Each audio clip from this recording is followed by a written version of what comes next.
ride with me to the other clans and we will defeat the sky people. You can't start the car. Johnny has the keys.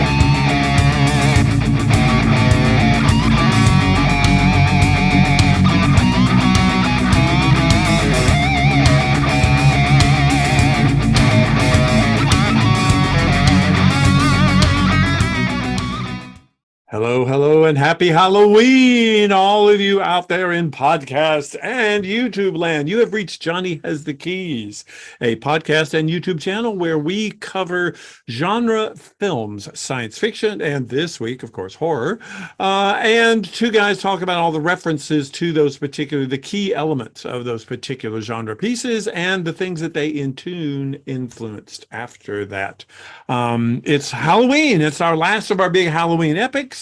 If you are new to us, go back and listen to the rest of Halloween and also the past 5 years of stuff that we have. You can find that on johnnyhasthekeys.com and also through your podcast of choice, so to speak. If you're returning, thank you guys. We really appreciate it. We without you guys supporting us, we wouldn't be doing this. So we're glad that you're back. My name is David. I'm here with my co-host, Tim. Tim, happy Halloween to you. Happy Halloween. How goes it? It's scary. It's a scary all the time. You've got more pumpkins than me. Which is why this is my favorite time of year. I love this. This is, you have your Christmas people and your Halloween people, and I'm definitely Halloween people. Me too. So happy that it's finally here, and we're having, and this year hopefully people will actually get out and do stuff and not get sick. Yeah, and not get sick and not stay in the house. Yes. And what have you been doing this week in preparation for Halloween? Oh my goodness! Genre week extravaganza. I basically decided to delve into a Shudder film. Imagine that, because Shudder has my horror movies, and I watched what I would call a cosmic horror comedy called Glorious. Glorious. Okay. This movie is getting really high ratings on Rotten Tomatoes. And I thought, well, it's new. It's cosmic horror. If you notice those tentacles in the poster behind me, so it looks kind of Lovecraftian. And I thought, I need to see this. And I liked it. It is a good movie. I would not rate it highly as a horror movie because honestly, it is a comedy. Okay. I've never seen a Lovecraftian comedy before, but I thought it was done actually quite well.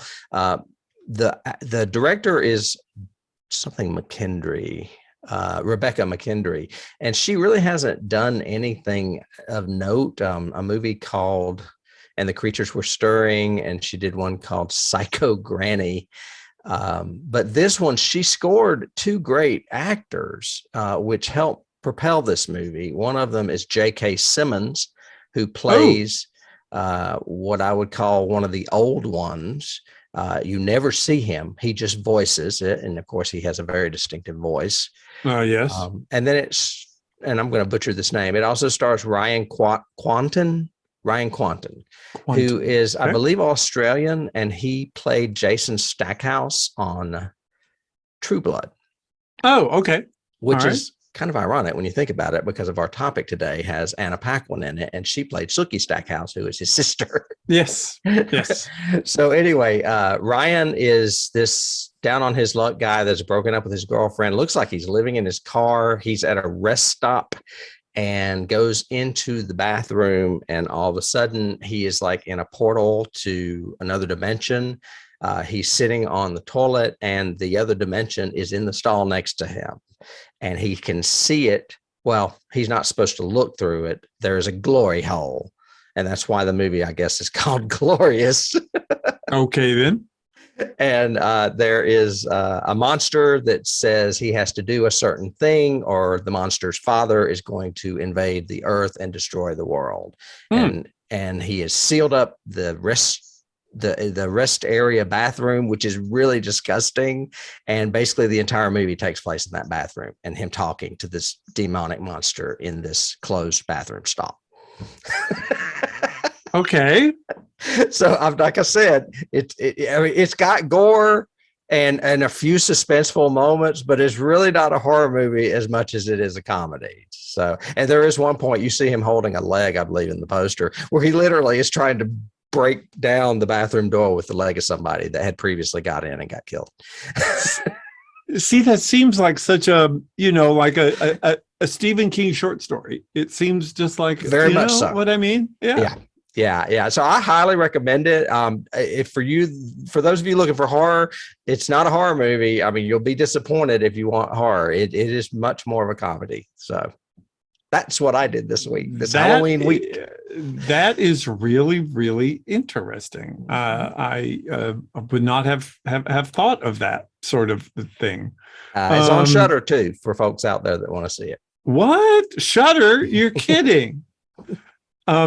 I got into something really different and really weird. I had said I was going to do 2 or 3 different things, and I was looking at them, and then I got sidetracked, and it's sort of horror and sort of science fiction and sort of not sort of thing.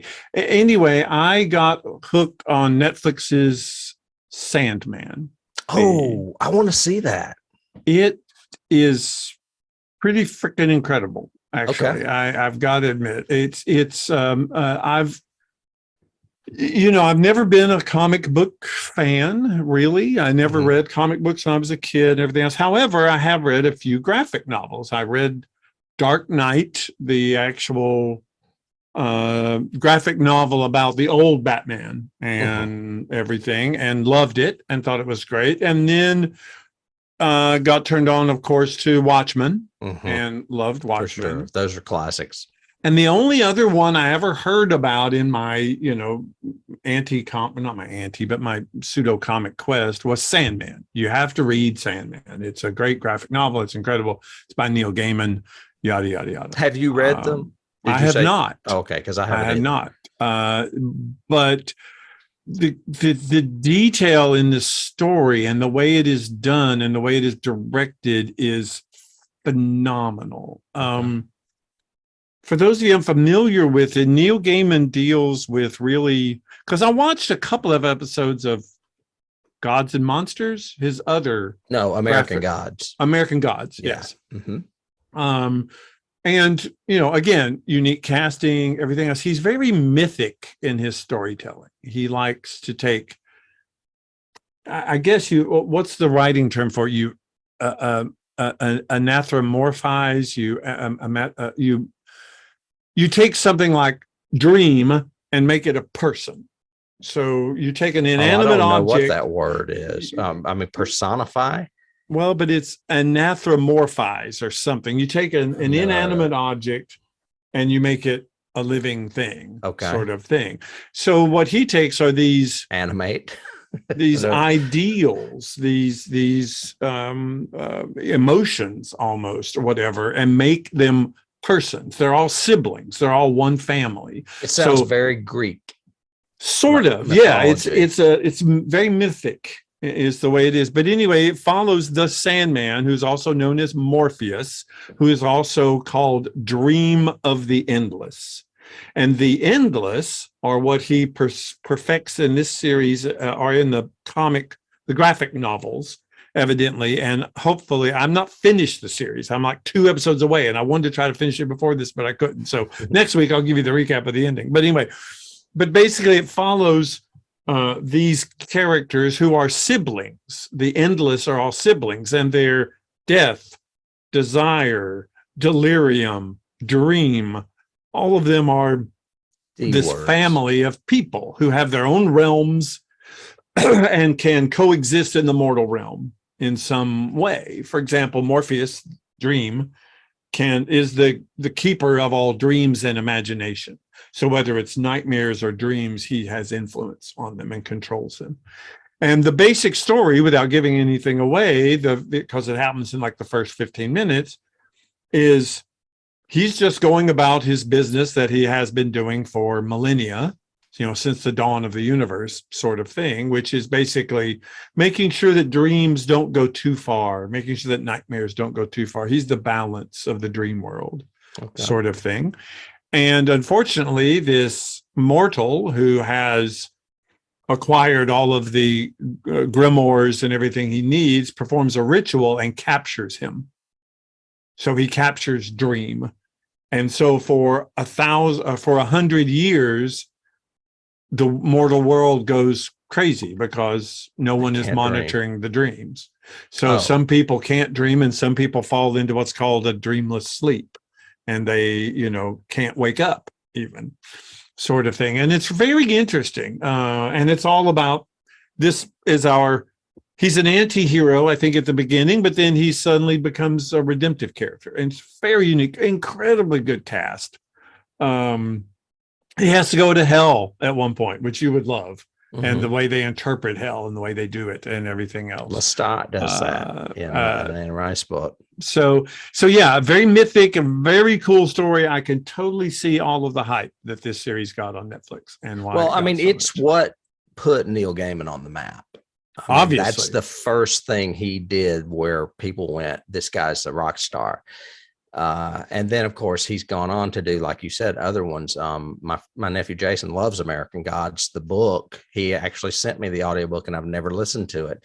And now I feel like I should watch the series. But I thought, you know what? I may watch Sandman first. It is so well done and well lit, and just the framing that they do. I mean, you know how in Watchmen, we loved Watchmen because you could see the comic book frames coming to life, kind of thing, the way they shot it and the way they did it. This is the same way.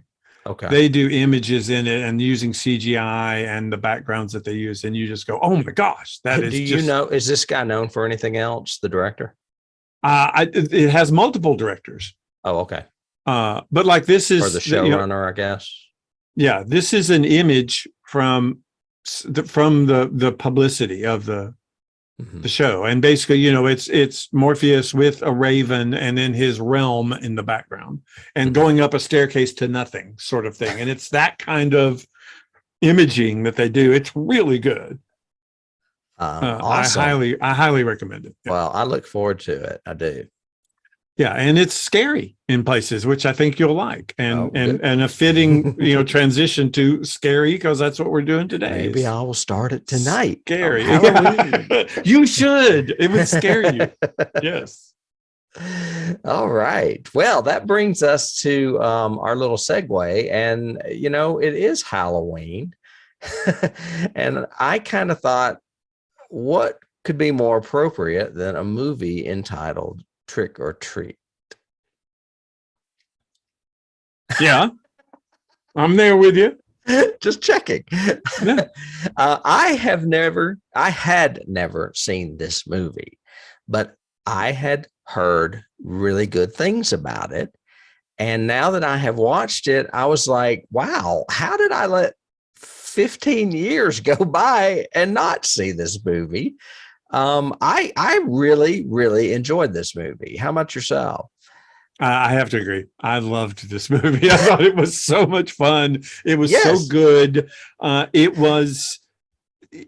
There's so much to say about it. First of all, I think neither one of us saw it in 15 years because they tried to bury it. I mean, it was made in 2007, but they didn't even release it to DVD till 2009.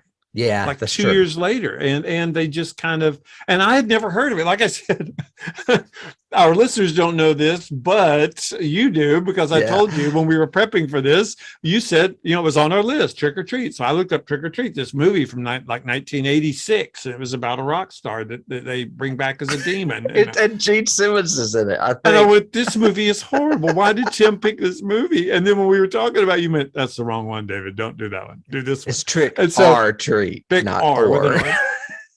So, but this movie is, there's so many Christmas movies out there and so many movies about Christmas or Christmas time or whatever else, and not enough Halloween that are about Halloween, not about a serial killer who kills on Halloween or whatever, but about the holiday itself. And this is the holiday movie for Halloween. I totally agree. Halloween 3 kind of does this too. Correct. Yeah. And a lot of people hated that when it came out because it didn't have Michael Myers in it. And now it's gained respect and, the years that have passed. But this movie is awesome. And I had to eat some crow, some pumpkin innards, some whatever, just because this is produced by Bryan Singer, who is not one of my favorite people. But he obviously did good with this. And Michael Dougherty, the writer-director of this, has gone on to do other stuff too. And this was just so cleverly done. From a screenplay wise, that's probably my top jack-o'-lantern for this is the screenplay.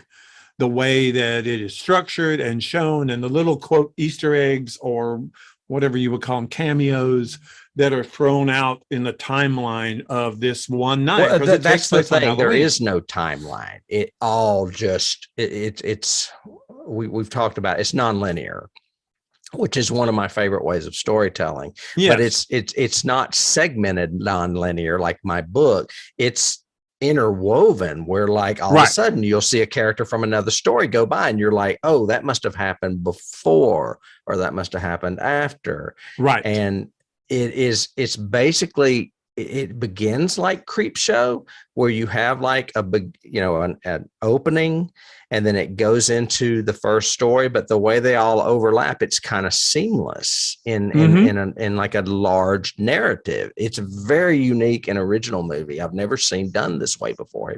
Have you? No. I thought this was, there have been other anthology movies. We've covered other anthology movies, and I'm sure we'll talk about them Keys and stuff.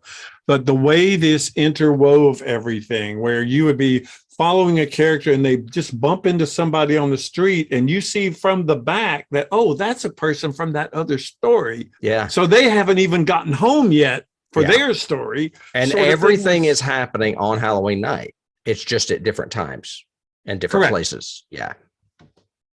Well, there is one flashback, but that's to lead up to the story.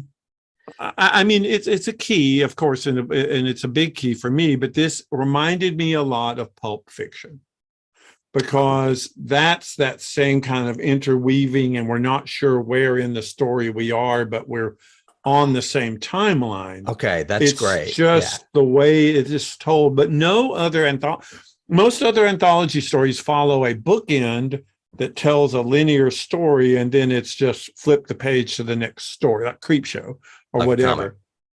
Like and this even copies some of that in the beginning, where they'll have a little cartoon that says "meanwhile" or whatever, a little box that says suddenly or however. But that's brilliant. I did not even think of Pulp Fiction because I was only thinking of horror anthologies. But you're right, Pulp Fiction is a movie that is similar to this. Correct. It's my biggest key coming out of this is I'm not sure if Quentin watched it or not, but I don't know.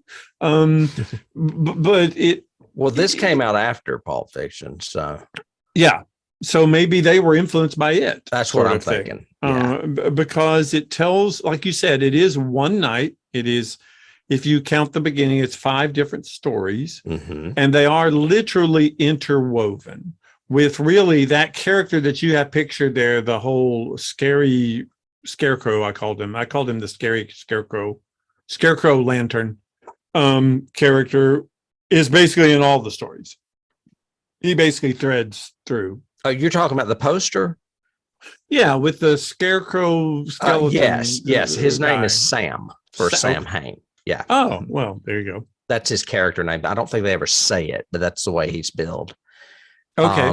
And to give a brief synopsis, sure, which is kind of hard because they do all overlap. We basically have the opening where a couple is going home from a Halloween party. Yep. She's over it, decides she is going to go ahead and take the Halloween decorations down, even though it's late at night or whatever, or it's nighttime.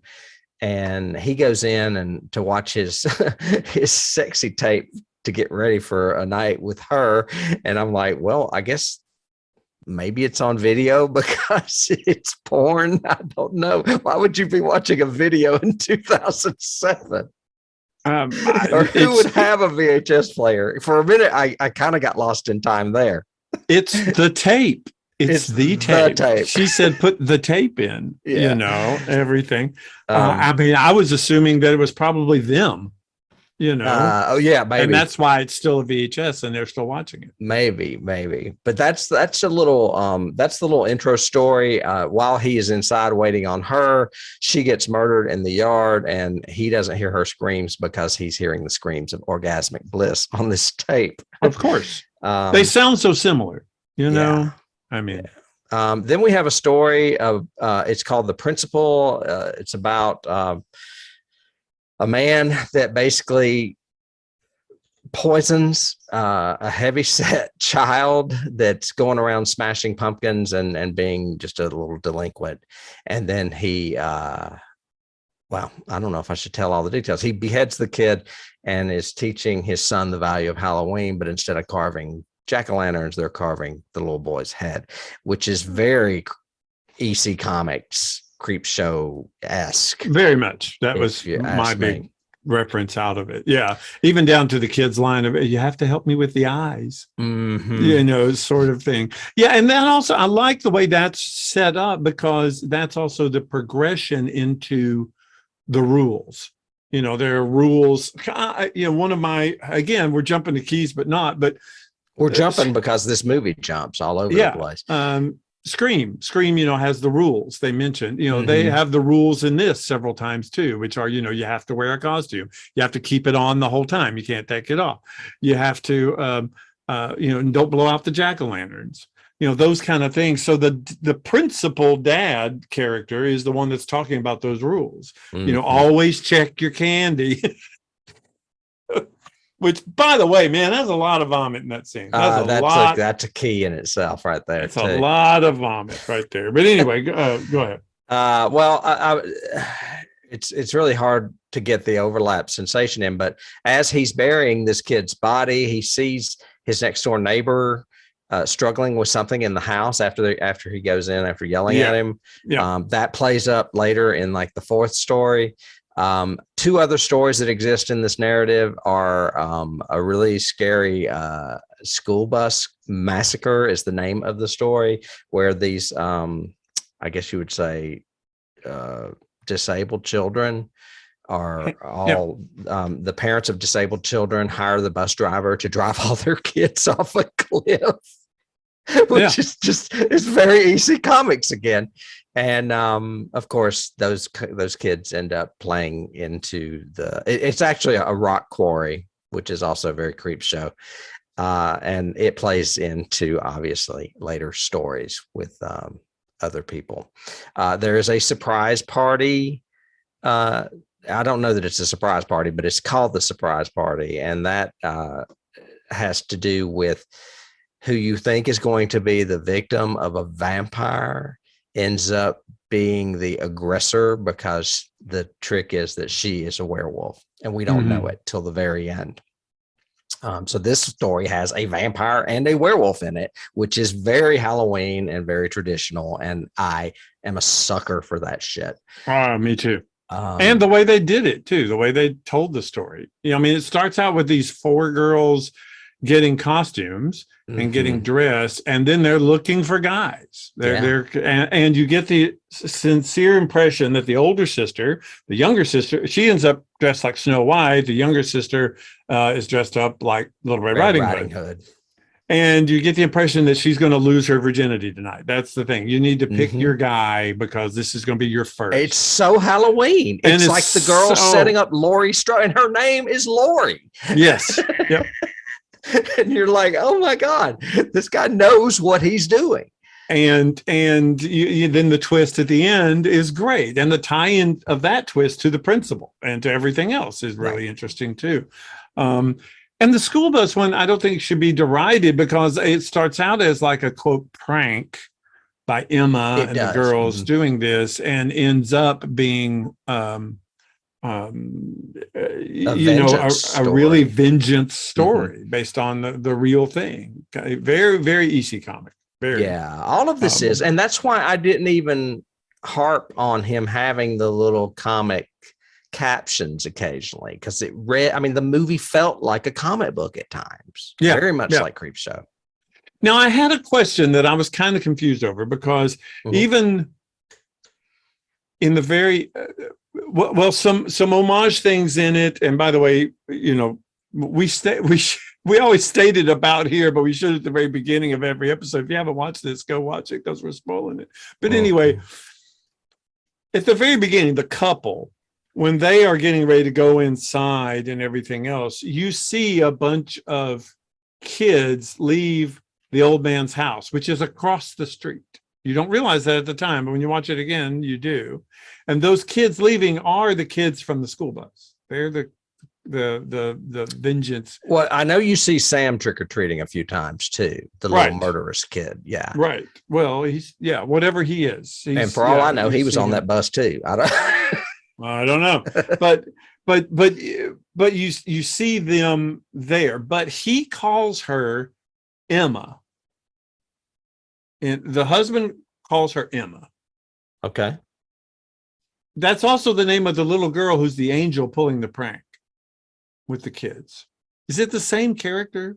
I was very confused about that. I did not catch that. And if it is, then it's gone off the charts as far as being dreamlike. The three kids, the little boy who's the pirate, the Emma who's the angel, the older boy, whatever, right? Who do the prank on Rhonda, the witch girl. It's those girls. I mean, those people right there. Correct. Do they die? All three of them die? Everyone dies except for the Asperger girl. Rhonda.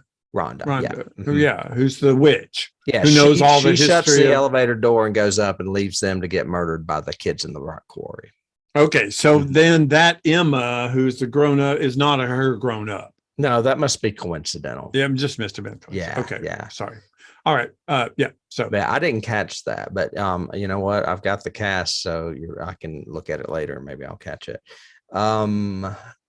What I was going to talk a little bit about the people behind this. You mentioned Michael Dougherty. He wrote and directed this. He's known for Godzilla, King of the Monsters, the one that came out in 2019, and I have not seen that. Haven't either, but I like some of these modern monster movies. I don't know. I need to see them. I have not seen Skull Island 2, and it's on my list. He's also known for Krampus, which I've never seen, but is a Christmas horror movie. So this guy is into the seasonal horror. It's into seasonal horror. That works for me. Yeah, for sure. And then Trick or Treat 2 has been announced, and he is involved. So there's going to be a sequel, apparently. Really? Yeah. Okay. It's in pre-production right now.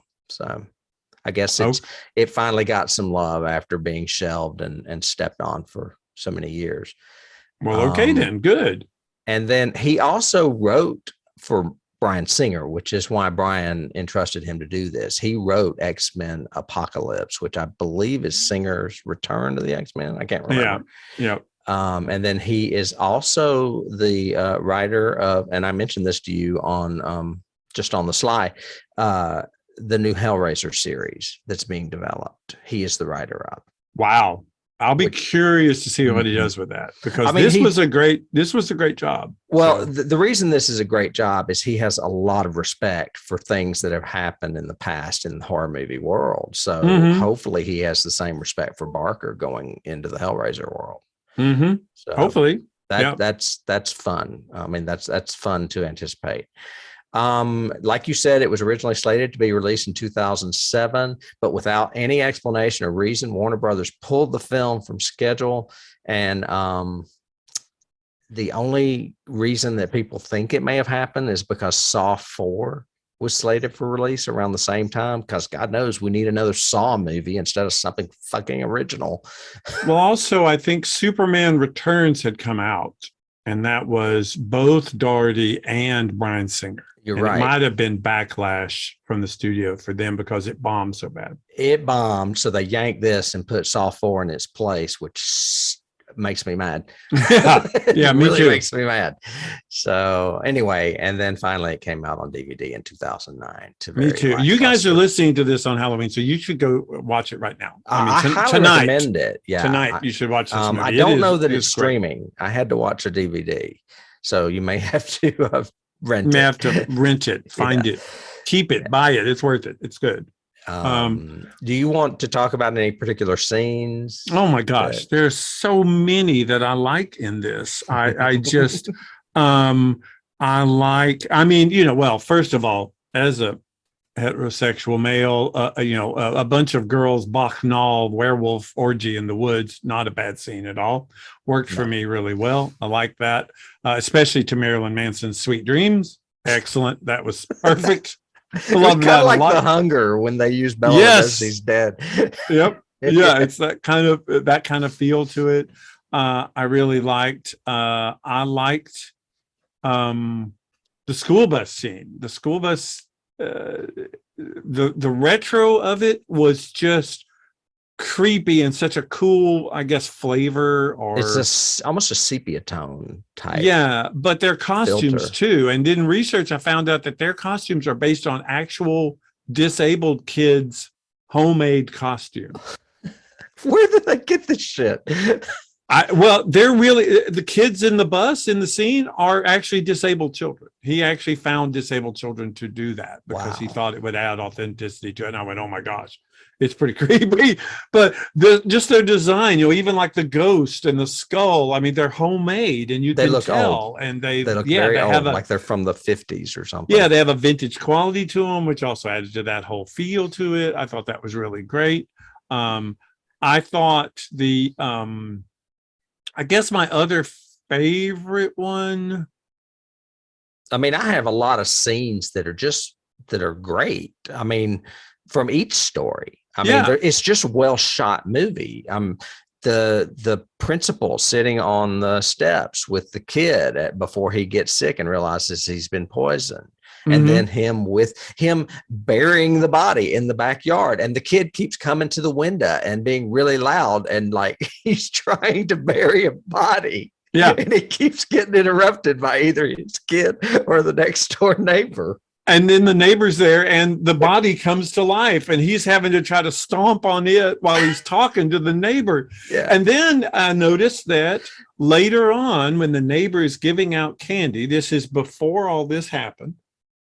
The kids that he gives candy to are the kids that he's burying in the backyard. It's the same three kids. One's a clown, one's something else, and the last one is Sam, the pumpkin head kid. Those three kids that are with him are the bodies that he's burying in the backyard. I don't understand. You're gonna have to elaborate. It's part of the timeline thing. So we see the dad, and the dad is burying bodies in the backyard, not just the fat kid, because the fat kid's dead. Right. But a clown is what comes to life trying to pull on his leg, and he's beating it with the shovel, and he's cutting a finger off of it to throw to the dog and everything else, right? Well, I didn't get that. I thought that was the fat kid. No, that's look at it again, because I watched it twice because I was going, this is really cool. When I read it online, and I had to go back. Okay. But yeah, so there are three bodies in there that he's burying, plus the fat kid. The fat kid is who he pulls off the tarp, throws the fat kid in, starts burying them all. Right? Well, in the timeline, if you go earlier, when it first shows the old man at his house and everything, he has the trick-or-treaters come, and he's scaring them because he comes from the dark. It's that the door opens and you don't see anything in the dark house, and then you see the two eyes, and they slowly, and then it's the old man stumbling forward, right? Which is a great Halloween homage. I love it in general. But he gives them candy, and the last person he gives candy to is the little kid with the scarecrow kid. Yeah. Who's dragging a bag, which, by the way, as he goes down the steps, is cats. It goes meow, meow, meow, as he's going down the steps. Which all these little things, I was going, oh my God, this has so much to it. That is so cool. It does, and it's dirty and nasty. Right. Looking. It's awful. Yeah. Anyway, those kids obviously go next door to the principal. This is before the fat kid shows up. Okay. And he kills them. Okay. Because later on, when the old man's in the backyard, that's the clown. For some reason in my head, I had it that it was the same kids that played the prank, but it must have just been a different set of kids. Correct. Okay. Correct.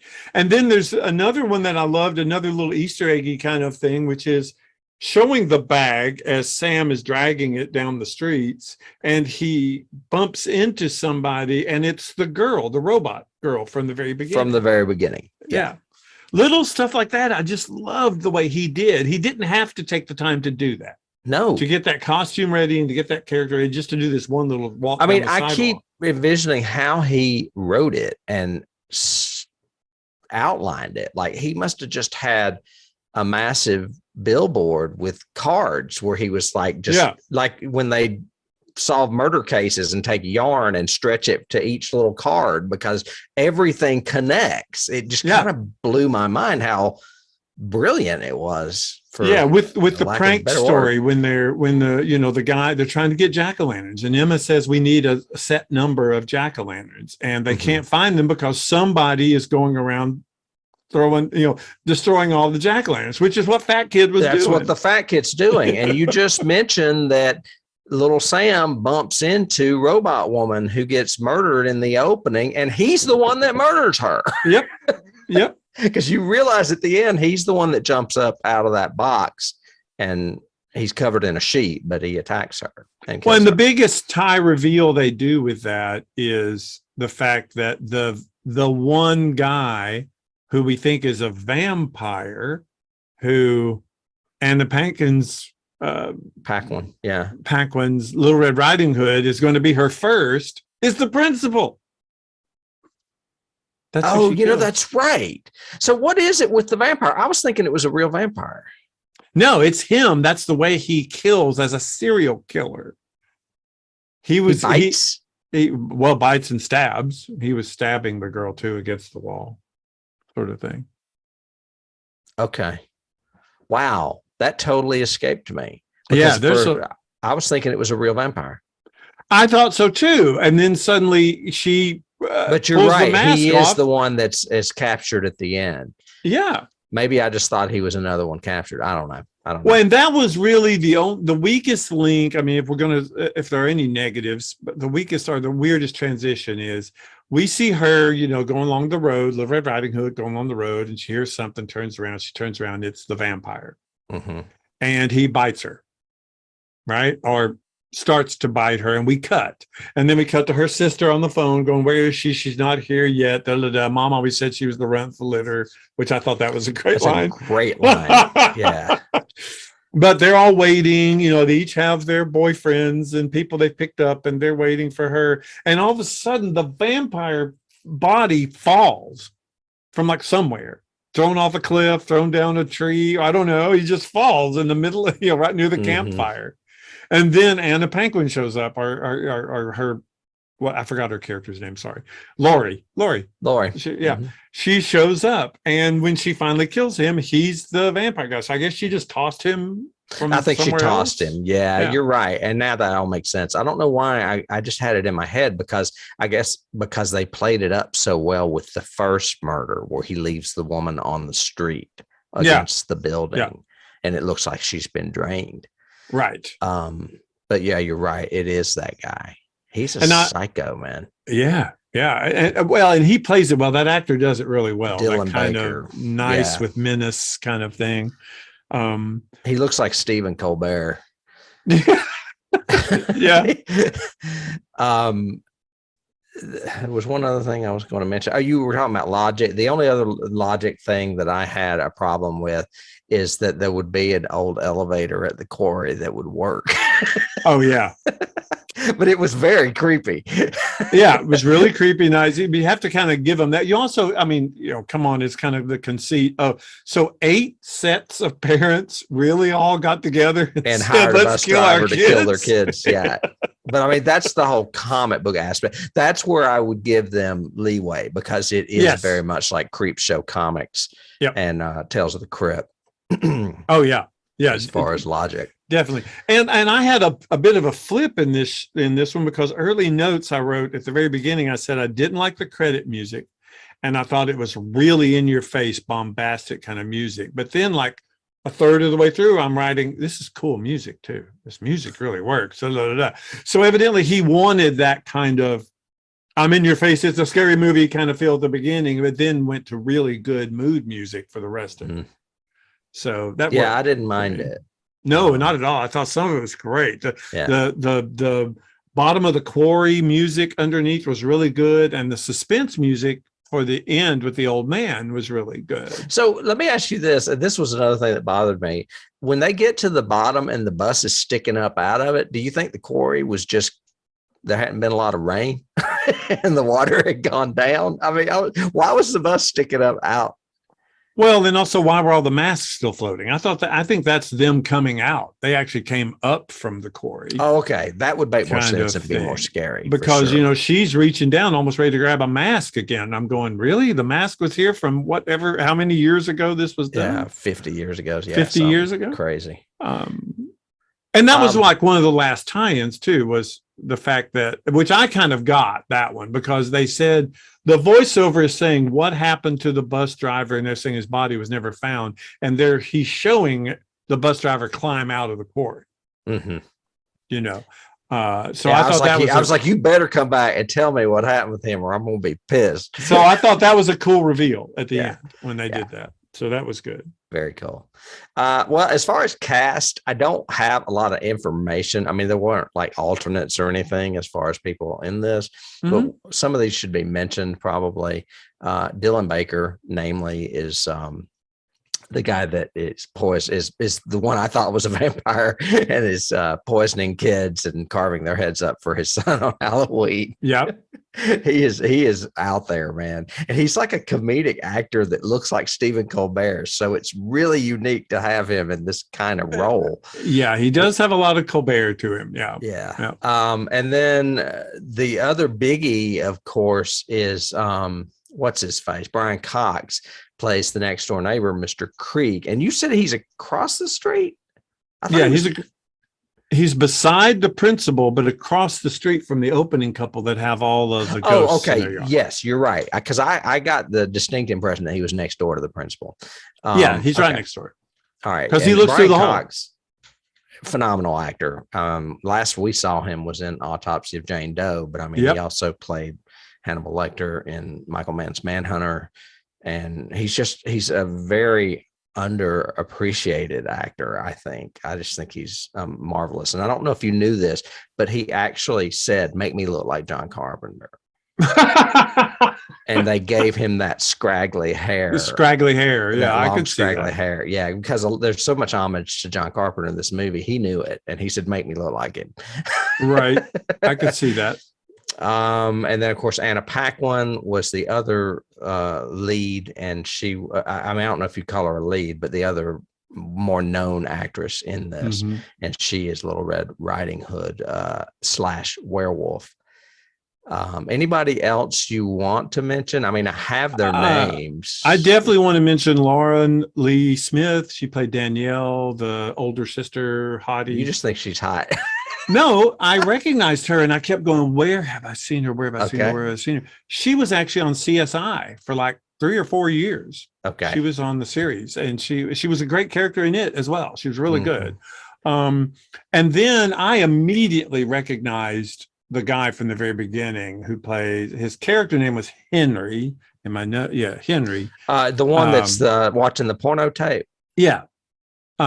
Because he was Hilo on Battlestar Galactica, the remake. He's got a really weird name. It's Tamo Penekit. Yeah, it's kind of like Indian sounding. It may be Native American. That's what I was thinking. It looks like Tahmoh and then Penek, Penikett. Yeah, and he's really great. He's done a lot of science fiction. He's done he a little looked bit of familiar Atlantis to me too, and everything else. And so so I recognized him immediately. I went, oh, okay, this got some pretty big people in it. Yeah. And Leslie Bibb is in this too. She is Emma, the little young Emma, who later on grows up to do a bunch of movies and stuff. She's in Iron Man. She's in Talladega Nights. So her name is Leslie Bibb. Bibb. Yeah, Bibb. Yeah. And like you said, her name was Emma. And what was the first lady's name? You said her name was Emma too? I thought it was Emma too, because I remember, I didn't look that one up. I should have, but I remember him saying to her, Emma, come on. And she's like, no, I'm going to tear everything down or, fix it or whatever. So, but I don't remember her really. You know what? Maybe she is the same person. No, that doesn't make sense. I don't see how she could be, It's but very strange. maybe. For anyone out there that has some inside knowledge on this, please let us know, because that is kind of confusing if their names are both Emma. I'll move on to awards. Of course, this movie was not released really until it was on DVD, but I have that it won some awards. The Fangoria Chainsaw Awards gave it Best Limited Release Direct-to-Film Video, and they gave Dylan Baker a Best Supporting Actor for playing Principal. Okay. And then I have some lesser ones that I don't know as much about. Fright Meter Awards gave it Best Horror Movie and Best Director in 2009, as well as Best Supporting Actor, Dylan Baker. But they nominated Brian Cox and Michael Dougherty for the screenplay. Screamfest gave it the win for the Audience Award, and that was Michael Dougherty who received it. And then I mentioned not too long ago in something, Toronto International Film Festival has this thing called After Dark, and it was a nominee for Best Feature Film in 2009, After Dark. Wow. Okay. Yeah, so it won awards, even though it went direct to video or direct to whatever TV. It is not on 1001 movies you must see before you die. And I kind of disagree with that. And I think that it's probably because of, like you said, it getting kind of suffocated. Maybe he doesn't know about it, because I think he would appreciate this movie for his list. Oh, sure. yeah.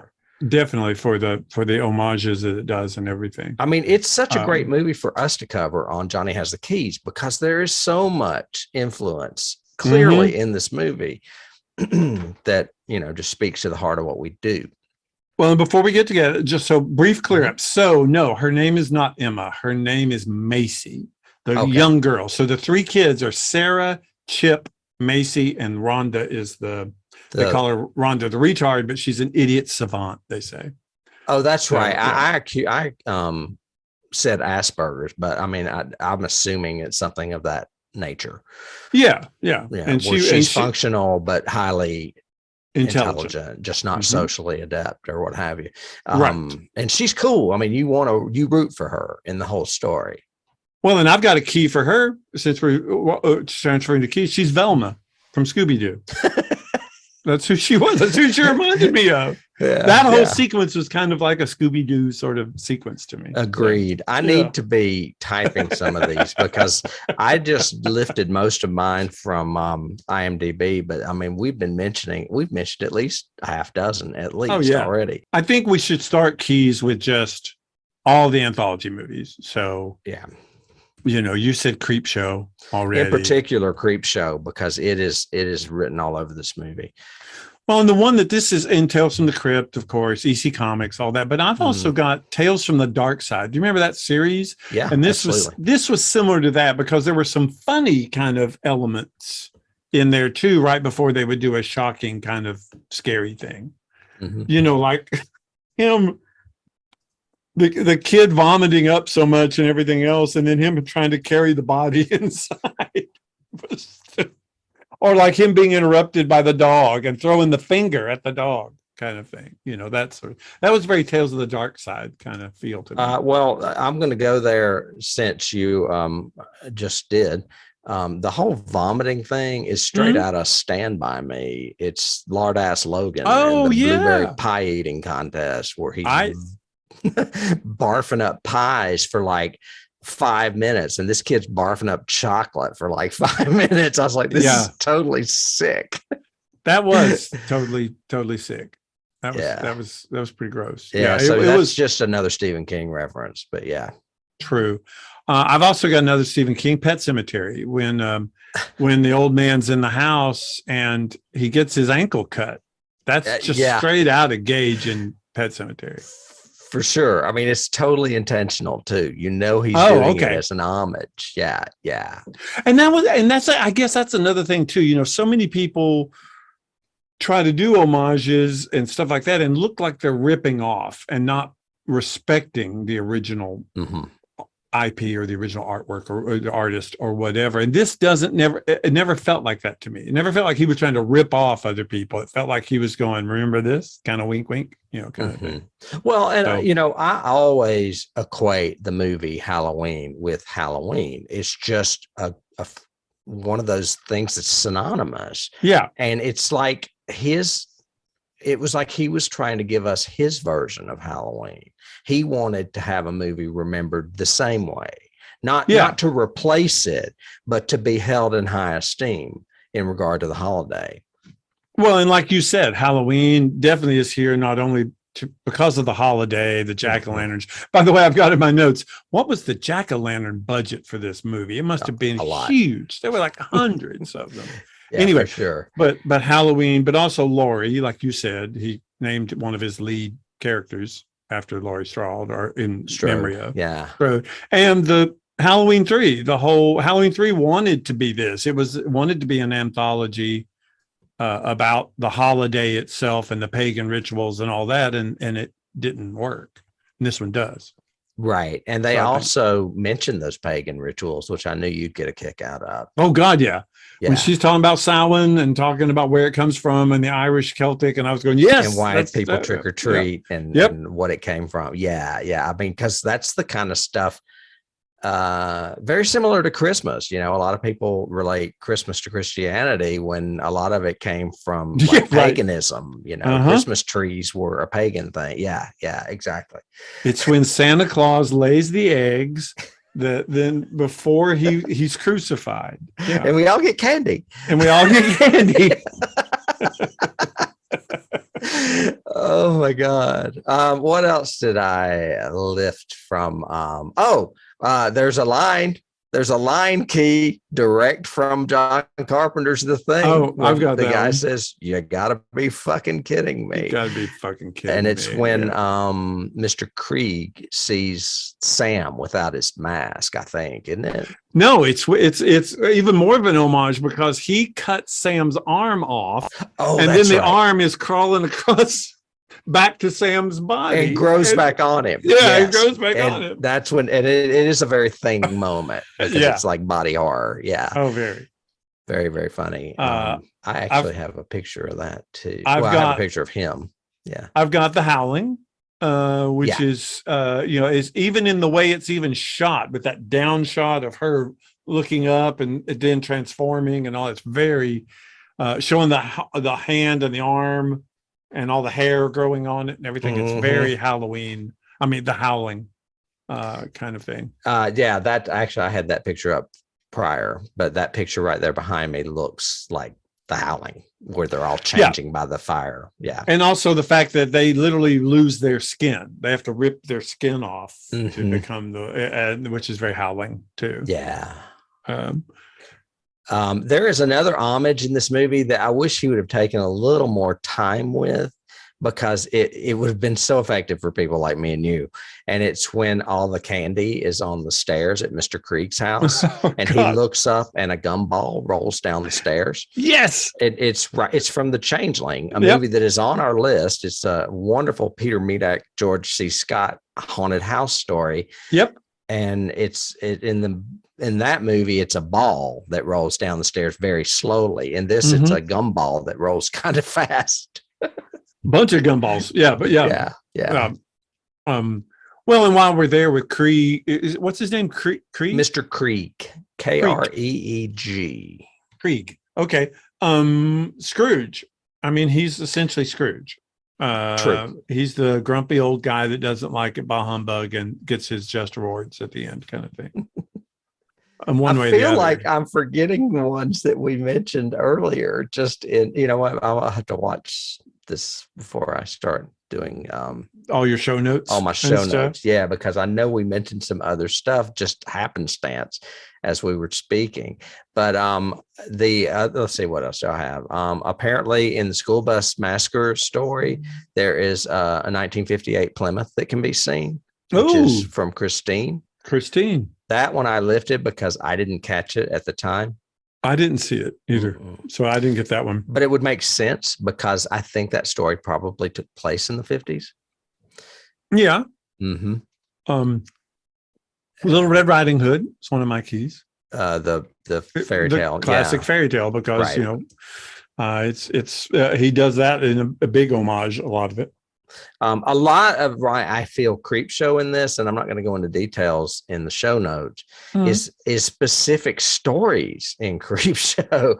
I mean, the whole rock quarry thing reminds me of Wilma and being, Billy. the crate being pushed over into the rock quarry. Just tell it to call you Billy. Yeah, you bitch.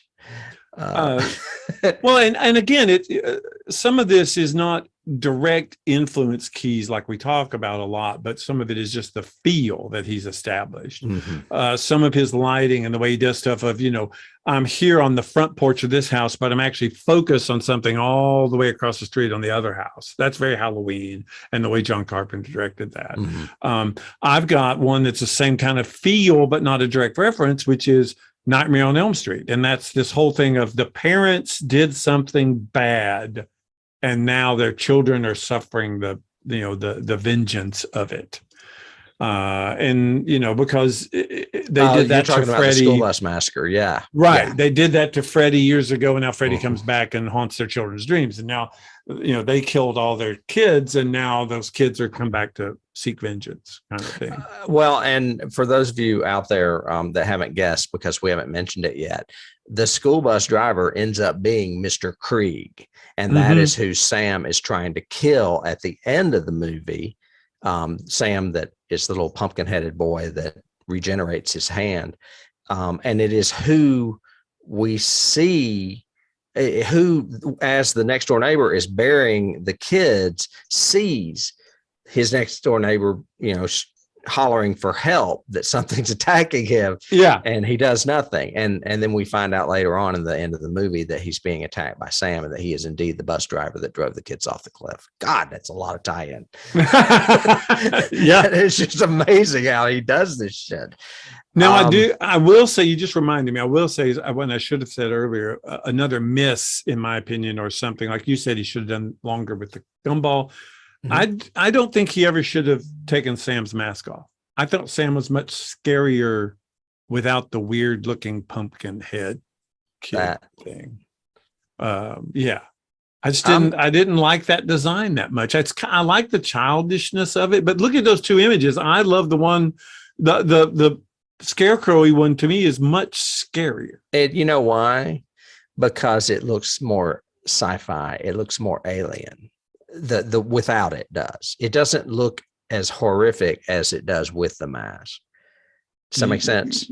You're saying the makeup looks alienish? The makeup looks alienish. It all of a sudden he looks like he's from another planet. It's not really realistic looking. Yeah, because they've tried to do a weird kind of jack-o'-lantern look to him. Exactly. They really never explain that. I mean, why is he a jack-o'-lantern kid? No, well, he's the spirit of Halloween. He is. I think spirit of Samhain. Yeah, and I agree. I think that he is scarier with the mask on. They should have probably just left it and let him regenerate his hand. But then again, that to me, the reason I say it is because it came up as one of my keys. That's another Halloween thing, because in Halloween, there's that one moment where she takes Jason's mask off, or Michael's mask off, and he has to put it back on, which is what Sam does too. So, So yeah, I liked, it's just such a clever script all the way through. I've got others that I did not know, but I lifted from IMDb. Yeah, please. This guy, Michael Dougherty, credits this movie's influence as primarily being a movie called The Midnight Hour. Have you ever seen this? No. It's from 1985, and I don't think I have either. Oh, got to add it to my list.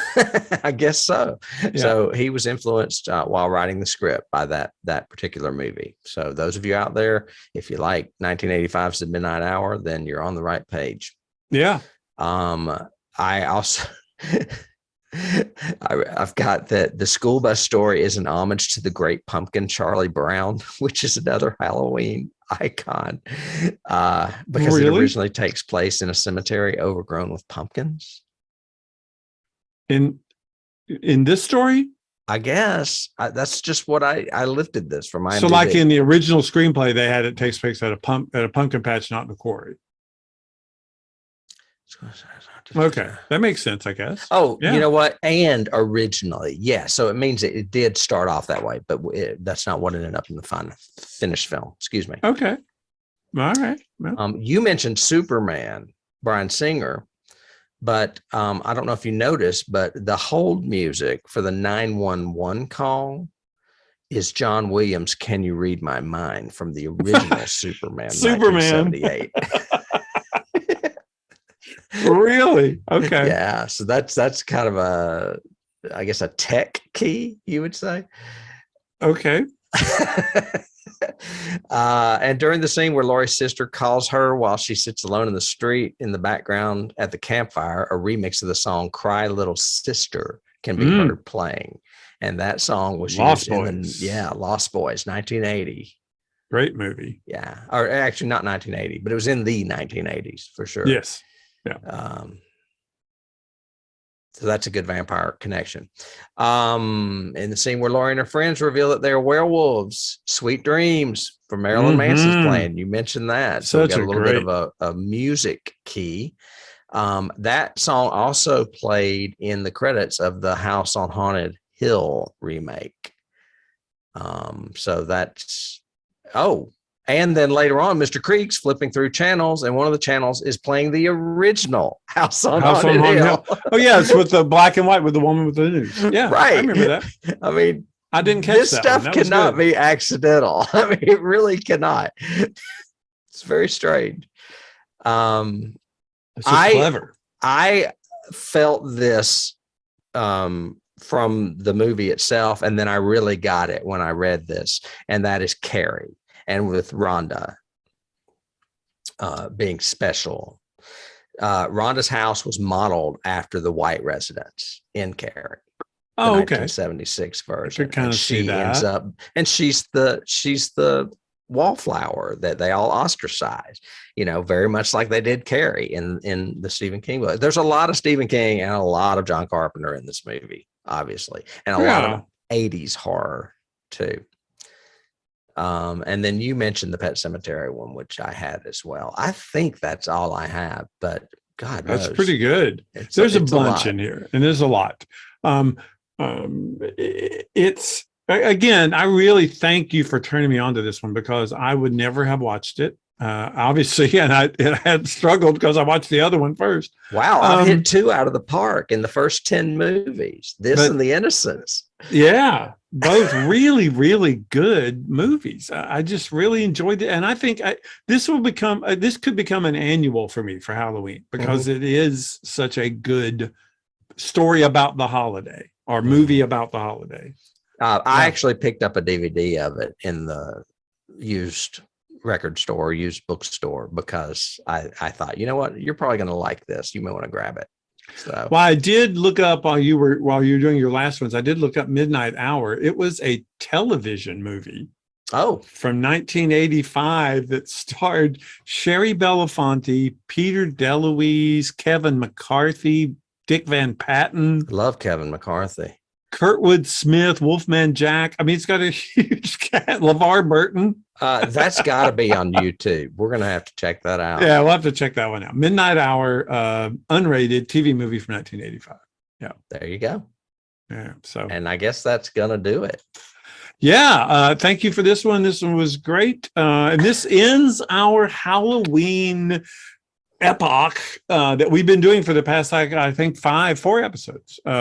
So thank you guys for putting up with us. Thank you guys for listening to us. We always appreciate it. If you are watching us on YouTube, if you wouldn't mind, subscribing down there, we could tell you all about what we've got coming up, and you'll be alerted every time we post a new video, which it's not just these. It's not just Johnny Has the Keys. We have other ones come from the YouTube channel.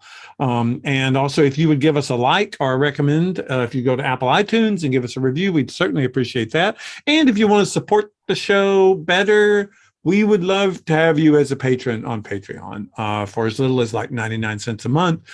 You can get special content that we produce there, and even including some other podcast series that we do. The original Star Trek called The Dilithium Chamber, and X-Files Declassified, which is our examination of the X-Files, another scary and science fiction-y series. And Tim, I guess until next time, when hopefully we'll be in outer space or somewhere science fiction. No, actually, we will Really? be on Earth, but it will be science fiction, and it's the last one we'll do before we take a couple of weeks off for Thanksgiving.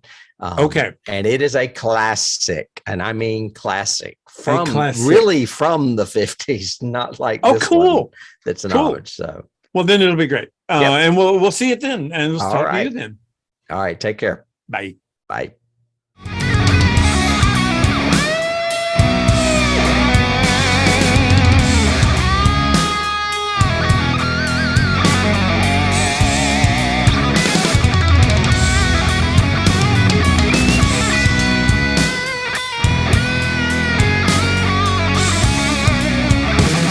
You can't start the car. Johnny has the keys.